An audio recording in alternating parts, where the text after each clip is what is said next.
नवीन कपडे आले की अगोदरचे असलेले आपोआप जुने झाले जातात.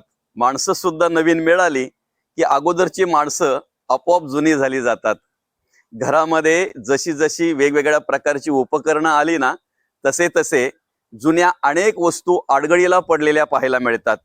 कपडे आणि वस्तूच आडगळीला पडलेल्या पाहायला मिळतात असं नाही, तर कितीतरी घरामध्ये जुनी झालेली माणसं, ज्यांना आपण वृद्ध म्हणतो, अशी माणसं सुद्धा आडगळीला पडलेली आज पाहायला मिळतात.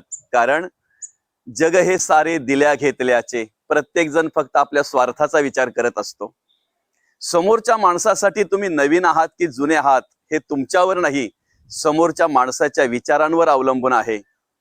त्या समोरच्या माणसांसाठी तुम्ही जे असाल ते असाल, पण स्वतःसाठी सदा सर्वदा अखंड नवीन राहण्याचा प्रयत्न करा. ज्या वेळेला तुम्ही स्वतःला जुने समजाल ना, त्यावेळेला तुमच्याच मनामध्ये तुम्ही कुठेतरी आडगळीला पडलेले असाल. म्हणून नित्य नूतन राहण्याचा प्रयत्न करा.